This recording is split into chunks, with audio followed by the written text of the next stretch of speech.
Welcome to another episode of Neighbors and Friends. Our subject is education. Our topic deals with some vital issues about which our guest has had considerable experience. Many of today's students, elementary, middle school, high school, college, come to class hungry.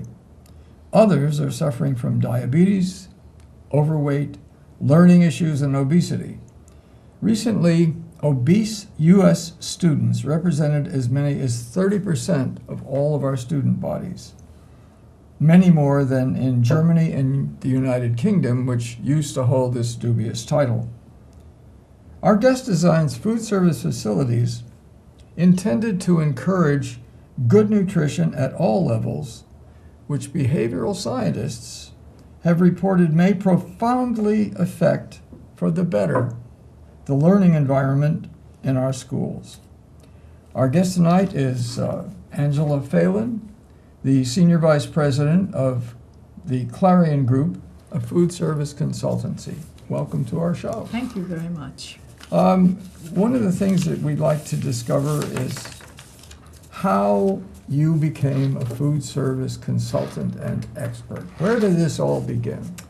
Well, there's no real career path for becoming a food service consultant, but one accumulates a certain amount of knowledge over time, and it started in a very different way. I was an English major who always cooked because I came from a family of cooks, wonderful Italian cooks who came to this country shortly after, I guess it was about 1905. So we had a palette of Sicilian cooking in our home, followed by my mother falling in love with a young man from Virginia. So we had Southern American cooking in our home. And my grandparents lived just outside of Boston, so we had three cuisines going on all the time, sometimes on the same day, often on the same day. So I grew up loving food, loving the conviviality of food, and at the same time, I had my face in a book all the time, and I was convinced that I would become perhaps the next Catherine Ann Porter. Too bad you don't have the Texas accent. That did not happen, however. Tell me about your first experiences in producing or arriving at this level of food service. I gather from conversations that we've had that you've had restaurants, is that correct? Yes.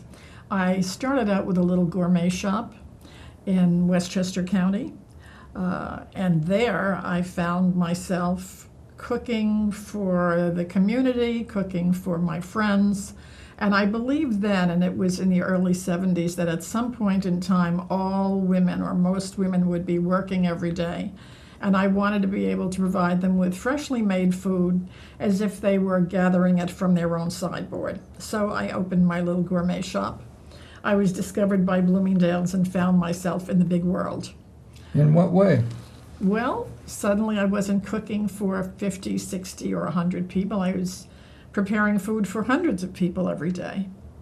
And while I was doing that, I began to understand the nature of the physical condition of having a kitchen function for not only cooking for 6 or 8 people if you were in a private family, or 30 or 40 people in a small restaurant, but what happens if you're cooking for several hundred, several thousand?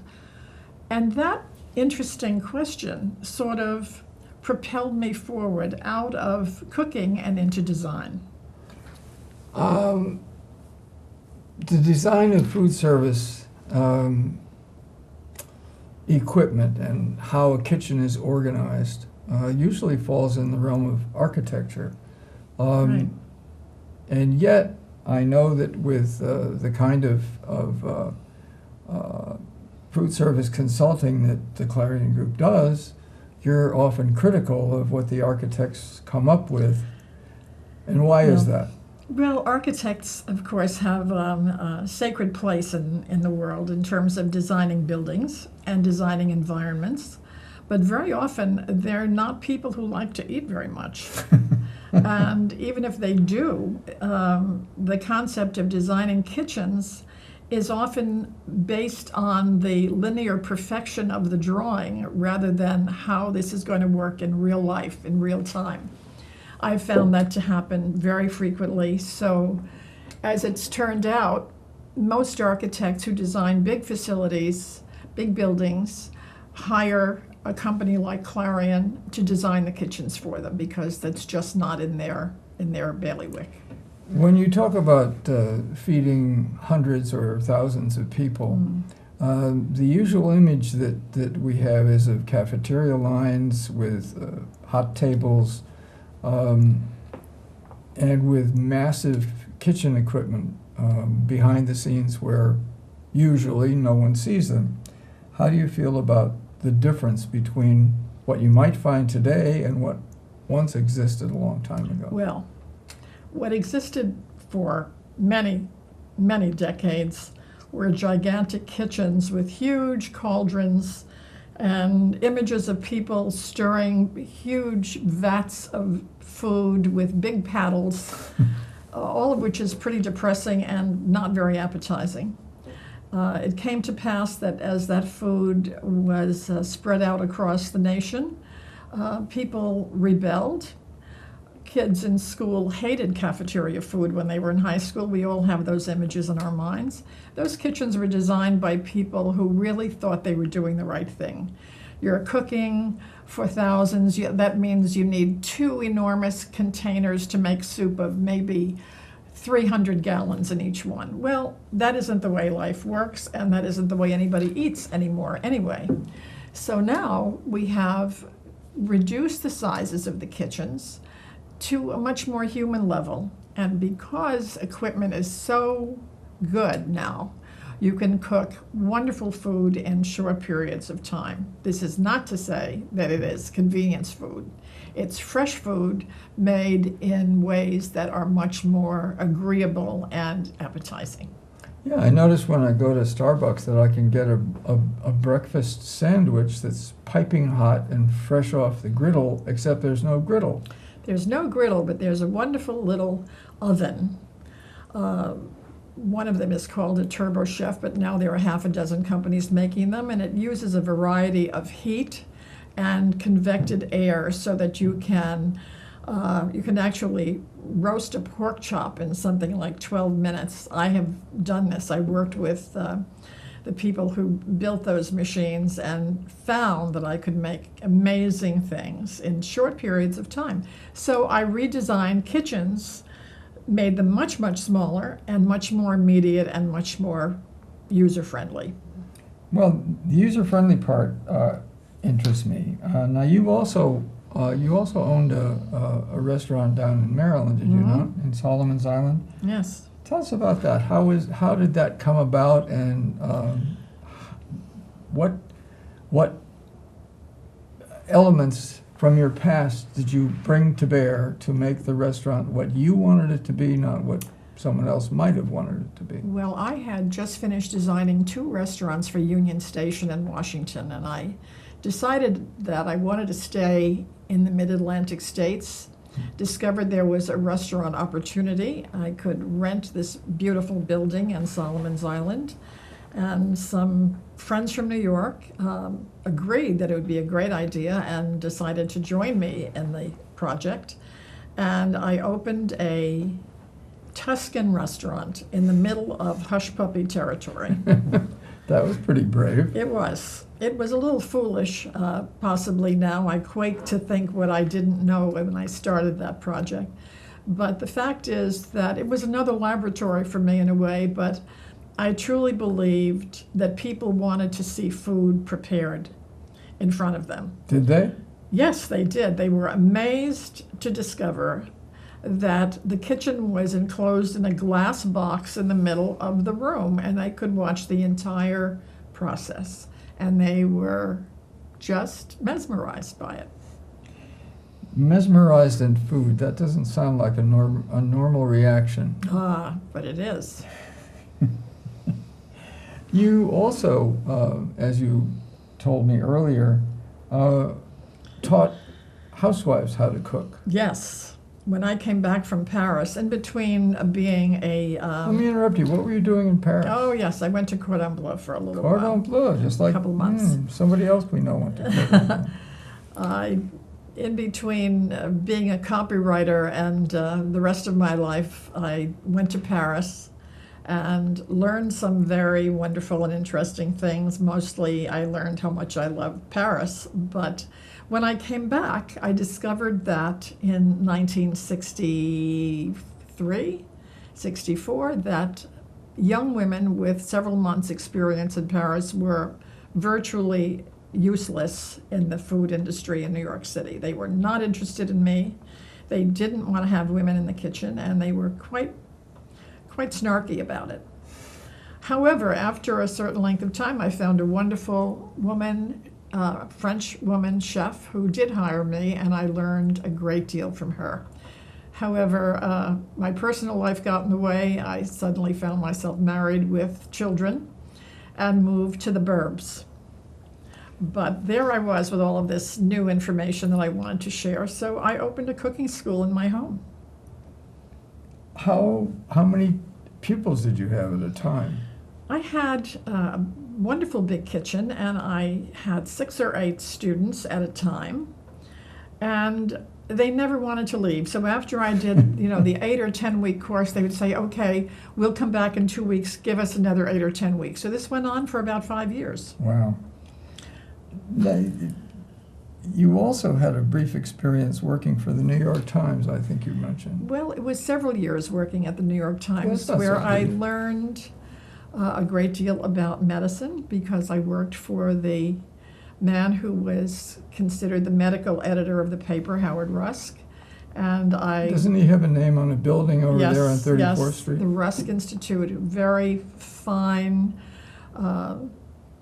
school of medicine, where he taught the orthopedists that were in his care how to care for quadriplegics and other people who had been seriously injured in the war. That was what President Truman invited him to do. So I worked for Howard Rusk, and I wrote copy for him, and at the same time I was consumed with the idea that I would somehow wind up in cooking. What happened after the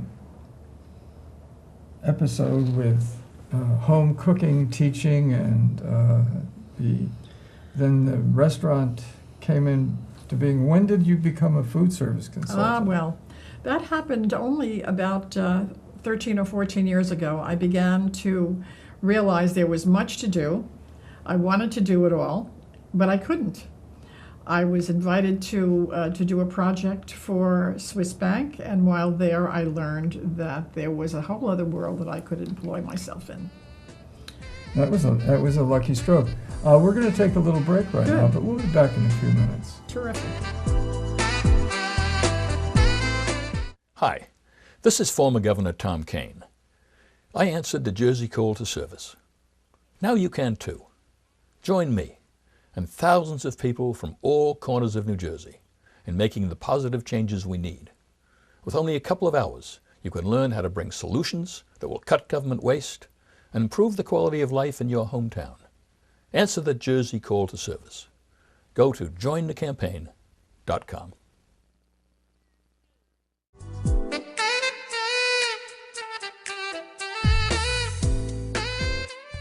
Welcome back to Neighbors and Friends with my guest, Angela Phelan, food service consultant with the Clarion Group. We almost got off the track during the earlier segment.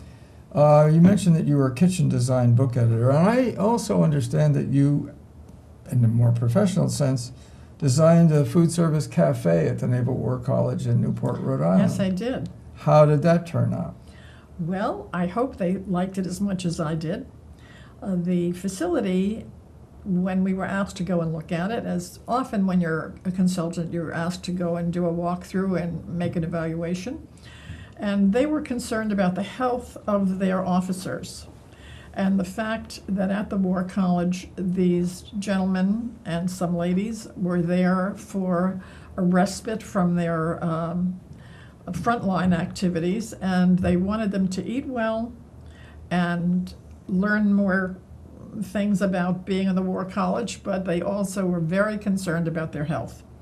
I found them eating really, really bad stuff.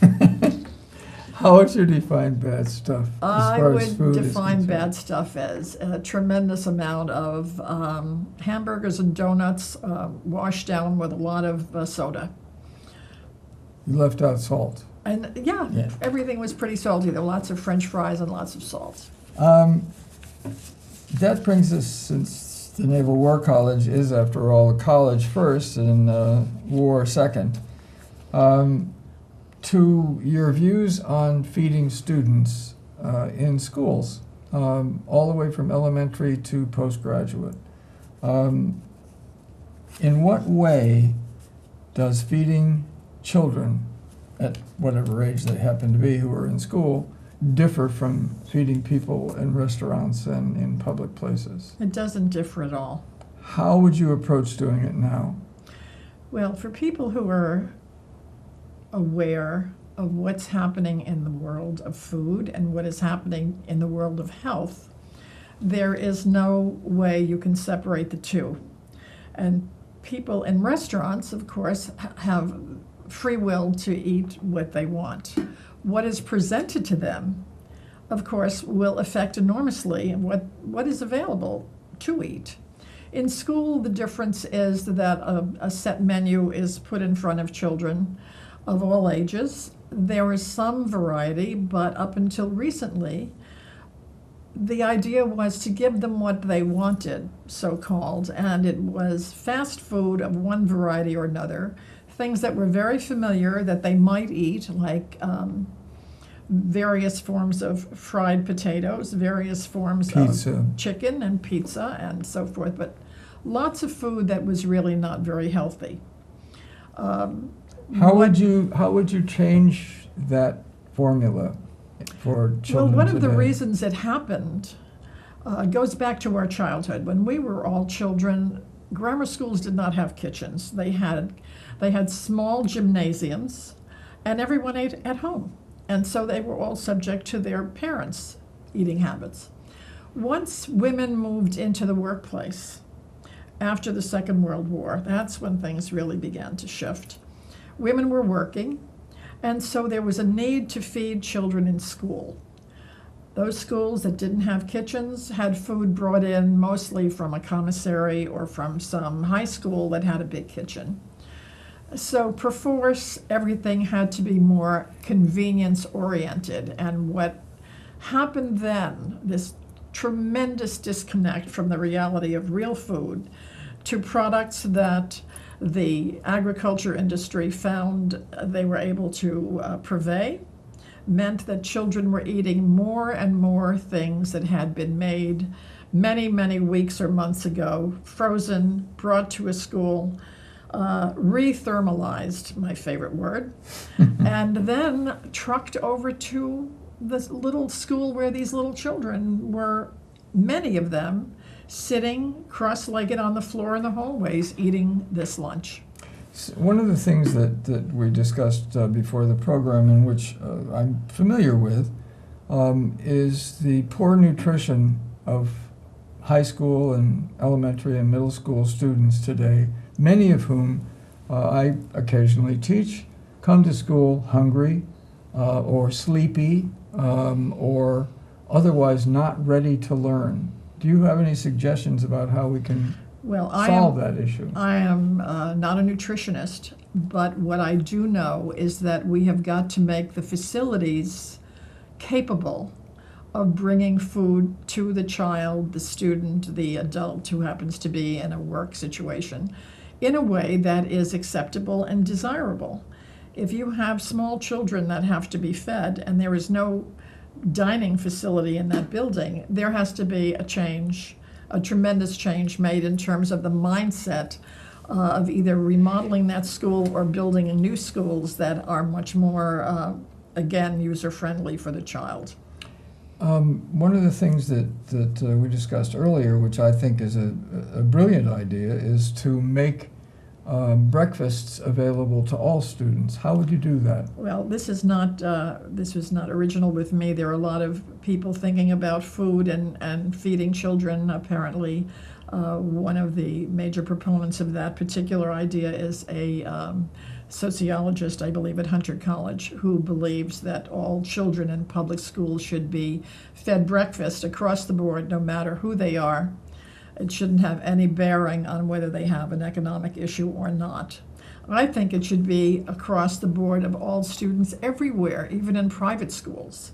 They are not fed well at home. They are not fed well if they go to boarding school. I took into consideration a boarding school in one of our jobs, and it was horrifying to see that these children were eating as badly, as poorly, as if they were in the most difficult economic circumstances. I gather Self-wrought. I know that you consulted with a private school in the Middle Atlantic states. What was the outcome of that report and what happened? Well, it was, again, one of these situations where the food service company that was there was given full rein to do whatever they wanted to do. Parents are often very shy about speaking up about what food is being offered to their children. And even though this was a private school, the parents were sort of disconnected from what was happening there. The headmaster, who had been a student there, was the one who suggested this consultancy for us because he remembered how terrible it was when he was a child there. We went in, we evaluated what was going on. They had, of course, beautiful dining rooms where they were being fed terrible food. And we finally arranged to have a new food service company bid on the job and come in and present to us, after we wrote a request for proposal, to have them prepare food that I felt was important for these children to eat, which was everything made from scratch, everything fresh, soups, salads, everything made there. Even the bread was being made there. It was really quite wonderful, and as a result, seemingly, the children were much happier, they were eating more food, and they seemed to be thriving. One of the other things that seems to be taking place nowadays is that at least some young people are more conscious of nutrition and of the bad things that some of them are consuming. What would you do about that? Well, we find in colleges that the children drive the plans for new food and new food options. The kids are the ones who convince their parents to stop smoking. They are concerned about fair trade coffee. They're concerned about every political issue having to do with food, and they want the food to be better. They don't always eat it, but they want it to be there, and they are slowly changing the palate of this country. But it'll probably take 2 more generations for it to really take hold. One of the things that I've heard you talk about many times is the concept of fresh and natural food. Right. Isn't that more expensive? Not really, and the movement has become so widespread now. The sustainability issue and the locavore issue has made it possible for more food to be brought to the table, farm to table, much more quickly and effectively. And it's happening. It's really happening now. Well, we see it in restaurants, but the concept of delivering contemporary, good grade, fresh produce in schools must be a little bit daunting. Well, it's interesting that now many schools are beginning to have, wherever they have land, they're beginning to start their own little truck farms. This is becoming a very widespread movement, and children are beginning to understand how valuable it is. I think they know instinctively that it's valuable. Once they get to college age, they really are aware. It's the high school children that I'm most concerned about. They are the ones that seem to be so distracted that they aren't being fed well, and they don't seem to notice themselves. How could you change that? What would you do? I really don't know, except that what we have to do is put it in front of them. The Fresh and Natural movement, which I hope I have helped to bring about, means that the food service companies are now beginning to understand that they must prepare fresh food for their students, their student customers. Whether these children will eat it every day, I don't know. If they will eat 3 good meals a week, I would be happy at lunchtime to see 3 good meals being eaten. If we could also give them breakfast, I think we'd be more than halfway home. How would you, let me rephrase that. There seems to be a lack of basic nutrition information that's being offered in schools. What can we do to augment it? What can we do to present it? And who's going to do the work? Well, I keep reminding them in schools that we are asked to visit that food is culture. Food is a way of demonstrating the way people live all over the world. I mean, we've reached the point where pizza is now a staple American food, more so than it is in Italy. But the fact of learning about food from other countries and the people who make it and eat it has an enormous impact on everyone. And I believe that in school, the nutrition and food culture should be taught as part of world history, so that children will feel that they are a part of that it's not a separate thing. It's all part of this circle of life we're all living together. Fascinates me that you can go to a store and buy a Tuscan melon that's grown in California, Yes. and you can buy California grapes that are grown in Chile. Absolutely. I really like the idea of that, and it does help kids, if they know how to check the sources of the things they're eating, to understand that food is international, and that. And so are they. And so are they, indeed. It's a wonderful, complex issue, and we're faced with this dilemma of overweight children who are making themselves sick by what they're eating. Yes. And it would be a wonderful thing if we could at least make some progress in ending that. Well, Clarion tries every single day and with every client to bring that to the forefront so that the children that we feed will enjoy what they're eating and carry it on. Thank you very much, Angela Phelan. It's a wonderful conversation. Thank I really you. enjoyed it a lot. Thank you very much. And now, thank you for coming and visiting with neighbors and friends. I'm going to leave you with my favorite quote on education. In the words of the great Irish poet William Butler Yeats, remember, education is not the filling of a pail, but the lighting of a fire. Come again.